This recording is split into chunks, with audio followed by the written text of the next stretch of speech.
जय हिंद। तो कैसे हो आप सभी लोग? उम्मीद करता हूं सब खुश होगे, मजे में होगे और मेहनत कर रहे होगे। तो गाइस, फिलहाल अभी आपकी मैथ्स की फर्स्ट क्लास आज होने वाली है और मैं उम्मीद कर रहा हूं आप लोग अच्छे से मेहनत कर रहे होगे, है ना? तो फिलहाल अभी आपको अपनी कंटिन्यू रखनी है मेहनत, और साथ में हम आपके लिए लेके आ चुके हैं मैथ्स का और रीजनिंग का कोर्स, जो कि आप अभी देख भी रहे हो उसको एज अ, ठीक है? तो ये बेसिकली होने वाला है आपका यूपीएसआई के लिए। पर्टिकुलर मैथ्स और रीजनिंग मैं ही कवर करूंगा अच्छे से, और सारी चीजें हम अच्छे से करते हुए चलेंगे, ठीक है? कोई भी, वैसे तो प्रयास करेंगे कि यहाँ पर सब सॉर्ट आउट हो जाए, लेकिन फिर भी अगर कोई डाउट रहेगा तो डाउट सेशन का हम लोग देख लेंगे एक बार टीम से बात करके, और वहां भी आपके डाउट्स वगैरह क्लियर करेंगे। हालांकि मैं इस तरीके से लेके चलूंगा कि डाउट्स आपके ना रहे, मतलब क्लियर हो जाएंगे सारे। आप टेंशन, इस बात की टेंशन ना लो, क्लियर करते हुए चलेंगे सारे। और पीडीएफ आपको इसकी मिलेगी, वैसे तो पूरे इस पूरी क्लास की पीडीएफ आपको मिलेगी, लेकिन एक बात मैं आपसे यहाँ पे जरूर कहना चाहूंगा कि नोट्स देखो आपको स्वयं बनाने हैं, कॉपी पेन लेके बैठना हाथ में, क्योंकि खुद बनाओगे अच्छे से, मतलब चीजें हो जाएंगी। वरना अगर वैसे रटा रटाया काम चलेगा तो वो चीज देखो बेनिफिट नहीं करेगी आपको, ठीक है? तो नोट्स आपको खुद बनाने हैं। तो चलो फिर अभी शुरुआत करते हैं। अपनी कुर्सी की पेटी बांध लो, क्योंकि अब शुरुआत होने जा रही है आपकी संख्या पद्धति, नंबर सिस्टम। देखो, संख्या पद्धति क्या है बेसिकली? ये एक तरह का ग्रुप है। सपोज करो आपको 10 जने खड़े हैं यहाँ पे, 10 जनों का एक ग्रुप बना दिया। मैंने नाम दे दिया सुपर 10 दे दिया। जैसे मैंने 10 जने खड़े सुपर 10 दे दिया, 9 जने खड़े सुपर 9 दे दिया, 8 जने खड़े सुपर 8 दे दिया। तो ये क्या है, मैंने एक ग्रुप को नाम दे दिया ना। वैसे ही आपके सिलेबस में ही क्या, वास्तव में भी काफी सारी संख्याएं हैं, ठीक है? उन संख्याओं के ग्रुप को नाम दे दिया है क्या, संख्या पद्धति, ठीक है? इसमें काफी सारी संख्याएं आपकी आती हैं। पढ़नी सब है, एक एक करके धीरे धीरे करके समझते रहना, सब आएंगी समझ में। संख्या पद्धति को देखो। संख्या पद्धति का, सभी संख्याओं का वर्गीकरण कर लेते हैं। देखो, आपकी संख्या दो मुख्य रूप में विभाजित है। कैसे? एक तो आपकी वास्तविक संख्या, दूसरी आपकी काल्पनिक संख्या, रियल नंबर और इमेजिनरी नंबर। तीसरा जो आपको दिख रहा है, आप कह रहे तीसरा भी तो दिख रहा है हमें, अरे ये भी अभी है, रुको तो जरा सबर करो थोड़ा सा, अभी बताता हूं ये क्या चीज है। सबसे पहले आपके दो इसके मुख्य रूप है, कौन से? वास्तविक और काल्पनिक, ठीक है? अब ये वास्तविक संख्या कौन सी होती है? जैसा नाम वैसा काम। वास्तविक संख्या जो वास्तव में आपके सामने है। वास्तव, वास्तव फिल्म में नहीं, संजय दत्त मत बनना ना यहाँ पे। फिल्म में, फिल्म की बात नहीं कर रहा हूं मैं वास्तव की, ठीक है? वास्तव मतलब जो संख्याएं आपको लग रही हैं, वो संख्या मतलब लग रही है, मतलब जो सामने हैं आपके। तो अब एक बात बताओ, आपके दिमाग में प्रश्न आ रहा होगा कि आप एक समझदार व्यक्ति हो कि सारी संख्याएं हमें सामने से दिख रही हैं, सारी संख्याओं का हम प्रयोग करते हैं, सारी संख्या वास्तव में, तो ये काल्पनिक संख्या कौन सी है फिर? ये कौन सी संख्या आती है? बताता हूँ, धैर्य रखो, अभी सब बताता हूँ आपको। वास्तविक संख्या हो गई आपकी, काल्पनिक संख्या, ठीक है? तो चलो फिर एक बार जरा मैं आपको टेबल दिखाता हूँ अब संख्याओं की, कि कौन कौन सी संख्या कैसे कैसे आती हैं। आगे बढ़ते हैं। देखो भाई, वास्तविक संख्या आपकी दो पार्ट्स में है, परिमेय संख्या और अपरिमेय संख्या, ठीक है? वास्तविक संख्या, अभी काल्पनिक संख्या की बात नहीं हो रही है। वास्तविक संख्या आपकी किस में आ गई? परिमेय संख्या और अपरिमेय संख्या में। परिमेय संख्या को विभाजित किया गया है किसमें? पूर्णांक और दशमलव, ठीक है? क्या होते हैं अभी समझते हैं अच्छे से। परिमेय संख्या समझने से पहले आपको पूर्णांक समझना होगा, बताता हूं कैसे, ठीक है? पूर्णांक को डिवाइड किया गया धनात्मक, ऋणात्मक और शून्य, ठीक है? इन तीनों में धनात्मक संख्याएं कौन कौन सी होती हैं? प्राकृतिक और पूर्ण संख्याएं। तो ये आपका जो ये वाला जो पोर्शन है, ये आपका आता है परिमेय संख्या के ऊपर, ठीक है? इसके बाद अपरिमेय संख्या आ जाती है। अपरिमेय संख्या से पहले जो मैंने आपको बताया कि परिमेय संख्या को पूर्णांक और दशमलव में के रूप में बांटा गया था, तो उसमें से दशमलव के भी पार्ट्स हैं। कौन कौन से? शांत दशमलव, अशांत दशमलव, terminating and non terminating. But non terminating को किसमें पार्ट में बांटा गया है? आवृत दशमलव और अनावृत दशमलव। तो ये बेसिकली आपकी आ जाती है दशमलव के पार्ट, इतने, ये दशमलव के पार्ट हैं, ठीक है? ओके। और भी कुछ नंबर हैं, जैसे कि आपको देखो सम संख्या, विषम संख्या, ये तो आपको पहले से पता होंगी, है ना? अब मना मत करना। हाँ देखो, अगर ये चीज बेसिक क्लियर नहीं है तो फिर दिक्कत है, ठीक है? सम संख्या कौन सी होती हैं आपकी? 2, 4, 6, 8, 10, 12, 14 एंड सो ऑन, बढ़ती चली जाएंगी आगे तक, ठीक है? विषम संख्या कौन सी होती हैं? 1, 3, 5, 7, 9, 11, 13, ठीक है? ये आपकी विषम संख्याएं हो गई। ये तो बहुत बेसिक सी बात है। इसके बाद आपकी अभाज्य संख्या आती हैं, आगे समझाऊंगा। वैसे तो अभाज्य संख्या जानते भी होगे, है ना? क्या होती है? जैसे 2 से शुरुआत होती है, 2, 3, 5, 7, और आपका हो जाता है, नहीं 9 9 नहीं होती है, 2 3 5 7 11 13 17 19 23 एंड सो ऑन, आगे बढ़ती चली जाएंगी। ठीक है, ये आपकी कौन सी हो गई अभाज्य संख्या, अभी पता चलेगा आपको। इसके बाद 3 और छोटे छोटे पार्ट्स हैं भाई, इनको भी पढ़ लेते हैं, कहेंगे नहीं तो हमें गिनती में नहीं लिया। कौन कौन से? सह अभाज्य, युग्म अभाज्य और संपूर्ण संख्याएं। ये 3 संख्याएं भी आपकी और हैं। तो चलो अभी देखते हैं, सबसे पहले हम समझते हैं वास्तविक संख्या और काल्पनिक संख्या को समझते हैं सबसे पहले। ठीक है, देखो वास्तविक संख्या क्या है।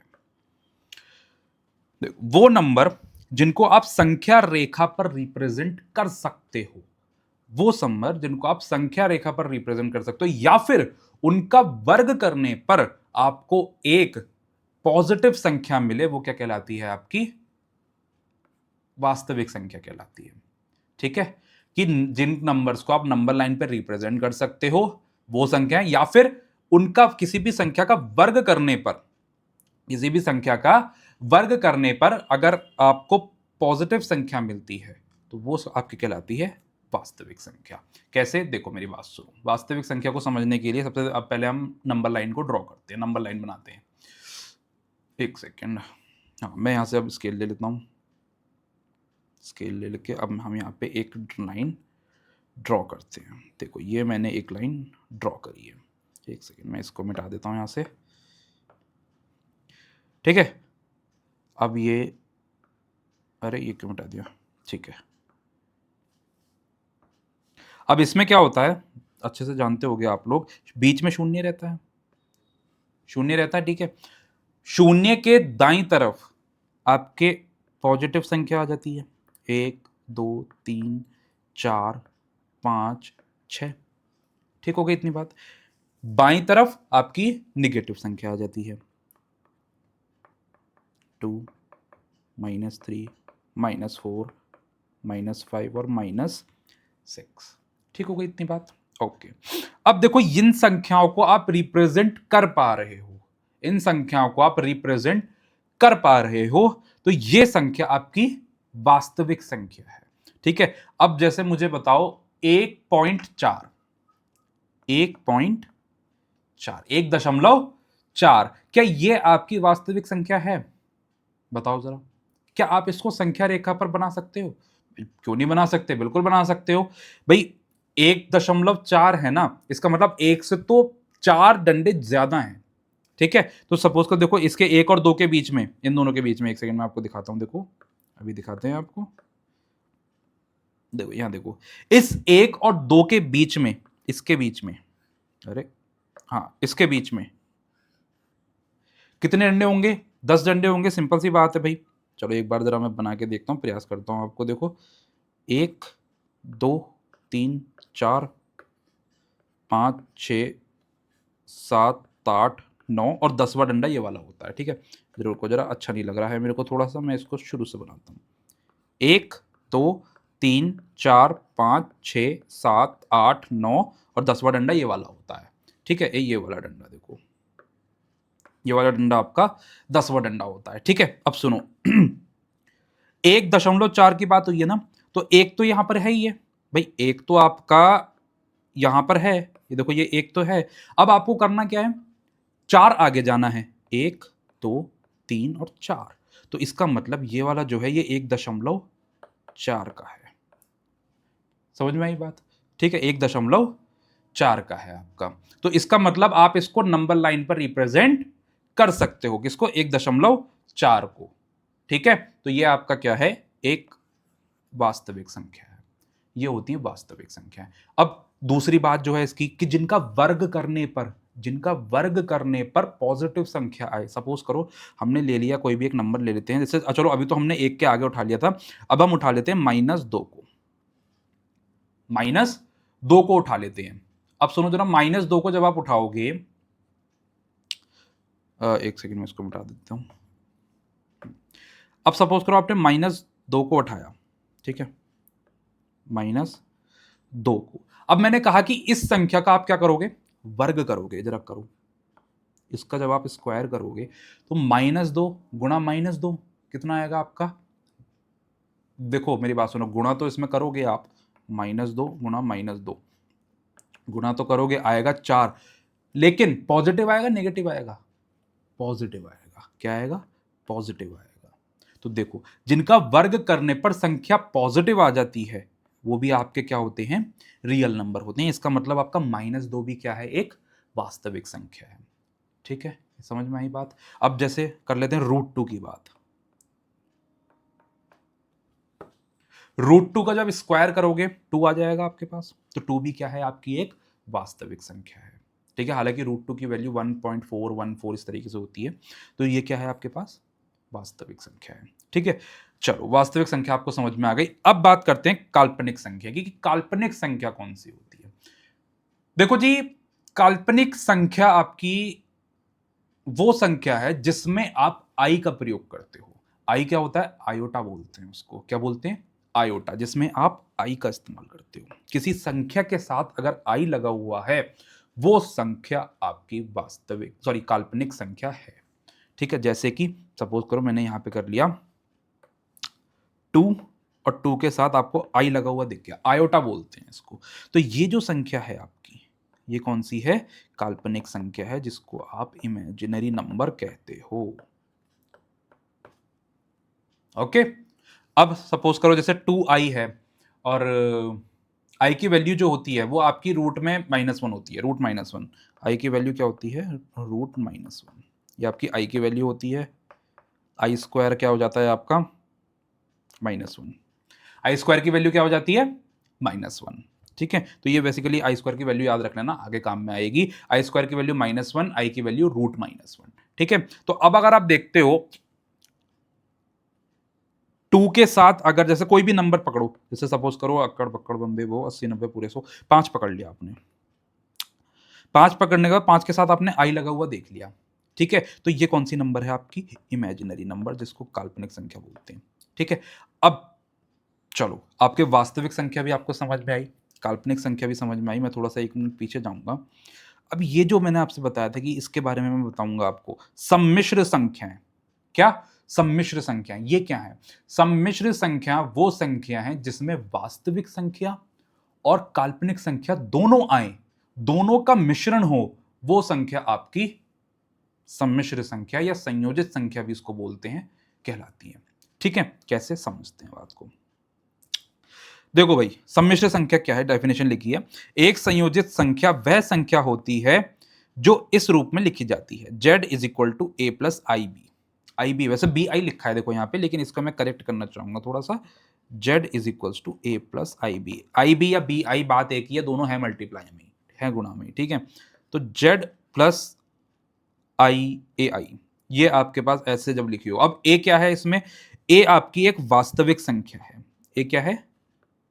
ए आपकी एक वास्तविक संख्या है, और बी क्या है? बी एक काल्पनिक संख्या है, क्योंकि आई लगा हुआ है। आई लगा हुआ है तो काल्पनिक संख्या हो गई। ठीक है, तो ए आपकी वास्तविक संख्या, बी आपकी काल्पनिक संख्या हो गई।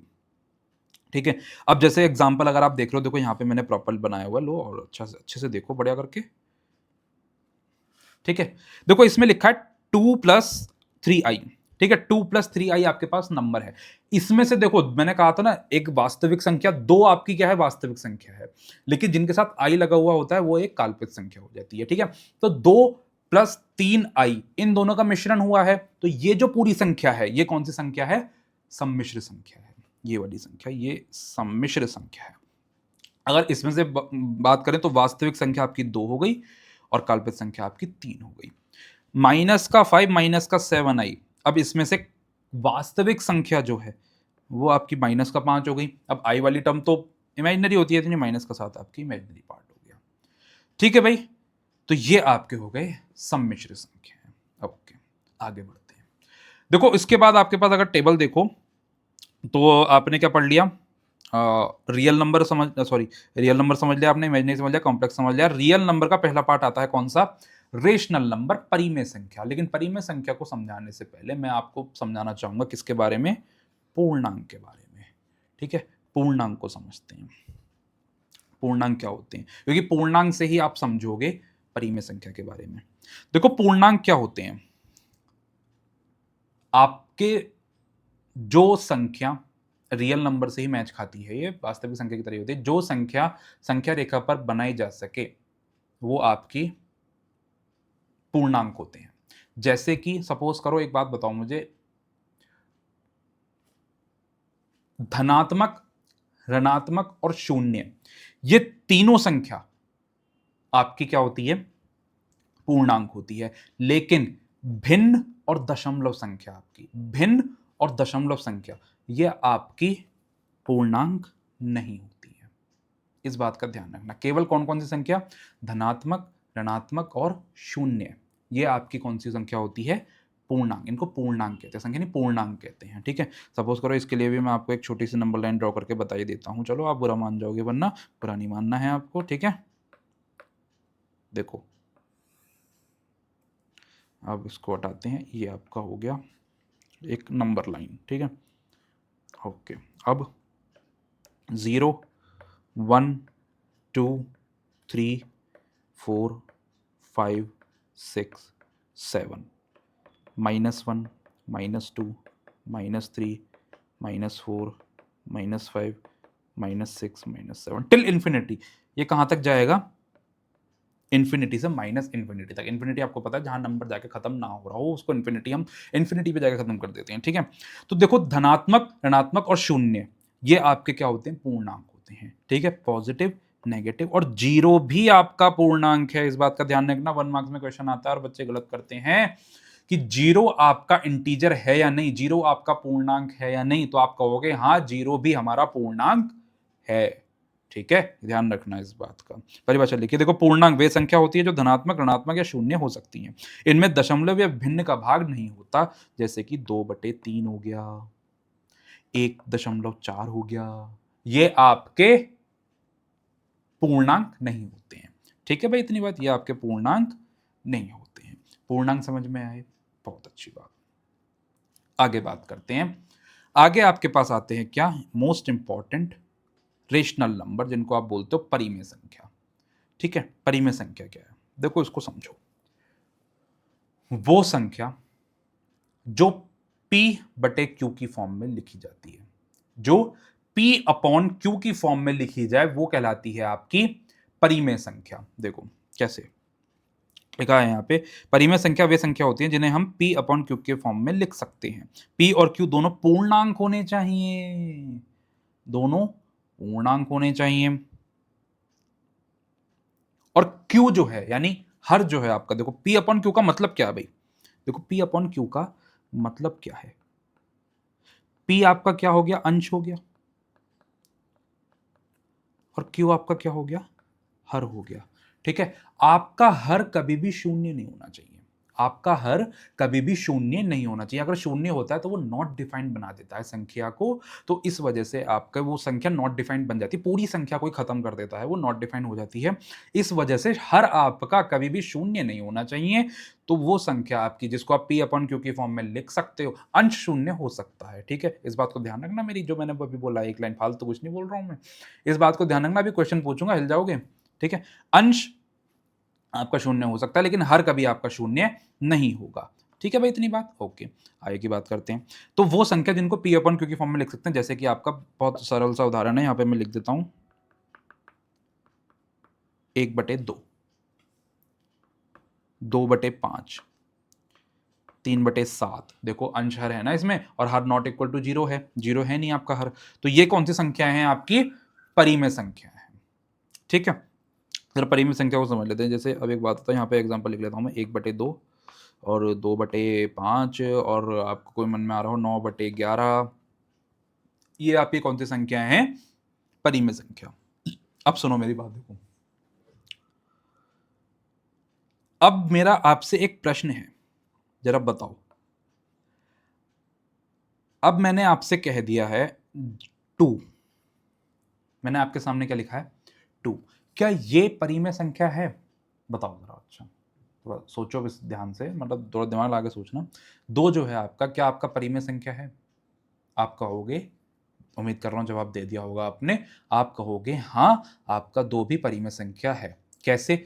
जिनको नहीं समझ में आया, देखो मेरी बात सुनो, मैंने आपको बताया था परिमेय संख्या P/Q की फॉर्म में लिखी जाती है। अब यहां तो केवल PP है, यहां तो केवल p है, तो जिसका कोई नहीं होता उसका क्या होता है, उसका कौन होता है, ऊपर वाला। कौन होता है, ऊपर वाला। और ऊपर वाले को कैसे दिखाते हो, ऐसे दिखा रहे हो ना, तो ये क्या है, 1। तो अब आप अपनी तरफ से ही इसमें क्या लगाओगे, 1 लगाओगे। ठीक है, तो जिसका कोई नहीं होता, आप ध्यान रखना हमेशा, जिसका कोई नहीं होता उसका ऊपर वाला को ऐसे दिखाते हो, तो आप इसको 1 समझ के यहाँ पे लगा दोगे। ठीक हो गई इतनी बात। तो अब ये क्या p अपॉन क्यू की फॉर्म में हो गई, p बटे क्यू की फॉर्म में तो हो गई ना। तो इसका मतलब जो 2 था आपका, ये भी क्या था, एक आपका परिमेय संख्या था। ठीक है भाई, इतनी बात समझ में आई। ओके, तो इसका मतलब मैं कह सकता हूं 2, अगर केवल 2 नंबर है, 3, 5, ये सब क्या है आपके एक परिमेय संख्या है। अगला क्वेश्चन आपसे, क्या 0 आपका परिमेय संख्या है, बताओ। मैंने आपसे, अगर लाइन ध्यान होगी तो तुरंत बता दिया होगा आपने, 0 भी आपका परिमेय संख्या है। कैसे भाई, मैंने कहा था कि अंश में 0 हो सकता है लेकिन हर 0 कभी नहीं होगा। इसके नीचे भी भगवान का नाम लेके लगा दो। ठीक है, तो ये क्या हो गया आपका, 0 भी एक परिमेय संख्या हो गया है। ये भी आपका एक रेशनल नंबर, सॉरी नहीं, रेशनल नंबर हो गया है। ठीक है भाई, समझ में आया रेशनल नंबर आपको, परिमेय संख्या अच्छे समझ में आई। तो उदाहरण लिख लेना, बाकी डेफिनेशन देखो आपके सामने है। परिमेय संख्या वे संख्या होती है जिन्हें हम p अपन q की फॉर्म में लिख सकते हैं, जहां पर आपका p और q दोनों पूर्णांक होने चाहिए और q नॉट इक्वल टू 0 होना चाहिए। अच्छा हाँ, एक चीज और बताओ, इसमें 1.2 क्या ये परिमेय संख्या है, क्या उत्तर होगा आपका, बिल्कुल ये परिमेय संख्या है। कैसे, जब आप इसका दशमलव हटाओगे, ये क्या हो गया, 12/10, 6/5 आ गया। देखो p अपॉन क्यू की फॉर्म में, तो ये भी आपका एक परिमेय संख्या या फिर रेशनल नंबर है। ठीक है भाई, ओके। तो आपको अच्छे से समझ में, उम्मीद करता हूं अच्छे से समझ में आ गया होगा रेशनल नंबर। आगे बात करते हैं इर्रेशनल नंबर, अपरिमेय संख्या के बारे में। देखो सिंपल सी बात है यार, जो संख्या p अपॉन क्यू की फॉर्म में लिखी जाती है वो आपकी रेशनल होती है, जो ना लिखी जाए वो इर्रेशनल होती है। सिंपल सी बात है, इसमें और दिमाग क्या लगाना, कि जो p अपॉन क्यू की फॉर्म में लिखी गई है वो आपकी परिमेय संख्या है और जो ना लिखी गई है वो अपरिमेय संख्या है। सिंपल सी बात है, बहुत बढ़िया बात है। ठीक हो गया भाई, इतनी बात। p और q पूर्णांक होने चाहिए और हर आपका नॉट इक्वल टू 0 होना चाहिए, शून्य नहीं होना चाहिए। ठीक है, इसको समझते हैं भाई। ऐसी अब संख्या कौन सी होगी, जैसे कि मैंने आपको बताया था, √2, 1.414 कुछ इस तरीके से वैल्यू आती है इसकी, और आती जाती है, फिक्स नहीं होती है। तो √2 की कोई एग्जैक्ट वैल्यू नहीं है, तो इसका मतलब ये कौन सी है, अपरिमेय संख्या, इर्रेशनल नंबर है रूट की। अच्छा, √4, √4 क्या आपका अपरिमेय संख्या है भाई? √4 की वैल्यू क्या होती है, होती नहीं होती है? तो ये आपकी क्या है, परिमेय संख्या। 2 तो आपकी परिमेय संख्या, आप 1 लगा दोगे।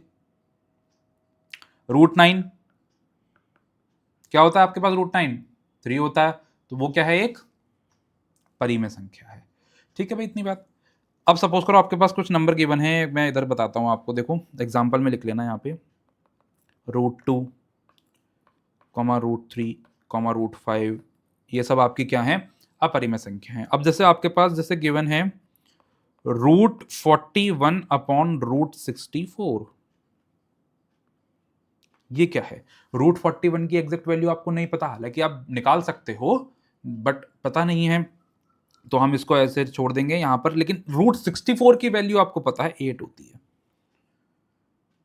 लेकिन √41 की वैल्यू नहीं पता ना, तो ये भी आपकी कौन सी है, इरेशनल नंबर। हालांकि p अपॉन क्यू की फॉर्म में आ रहा है ये, लेकिन आपको एग्जैक्ट वैल्यू चाहिए, पूर्णांक होने चाहिए। ये तो चलो पूर्णांक हो गया है आपका, हर तो पूर्णांक हो गया, लेकिन अंश पूर्णांक नहीं हुआ ना, तो इस वजह से ये इरेशनल नंबर है। ठीक है, अच्छा भाई, अब क्वेश्चन है आपसे मेरा, पाई, हमारे पाई दादा, पाई की वैल्यू 22/7 होती है भाई। तो क्या ये आपका पूर्णांक है, सॉरी परिमेय संख्या है या अपरिमेय संख्या है? सिंपल सी बात है, P अपॉन क्यू की फॉर्म में है ना, देखो अंश और हर दोनों में है, और हर आपका शून्य नहीं है। ये कौन सी संख्या है? परिमेय संख्या नहीं है बेटा, रुक जाओ, सुन लो बात को, परिमेय संख्या नहीं है, ये आपकी अपरिमेय संख्या है। कैसे? अब वो समझाता हूं। आपका यही डाउट होगा कि ये तो P अपॉन क्यू की फॉर्म में है, तो फिर ये अपरिमेय क्यों है? अपरिमेय इसलिए है, देखो 22/7 ना पाई की एग्जैक्ट वैल्यू नहीं है। कैसे? निकालो जरा।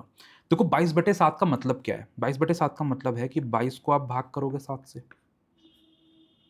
7 दिया 21, बचेगा 1.0, 7 एकम 7, 7 चौक 28,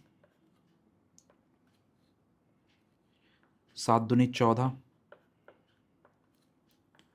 7 अट्ठे 56,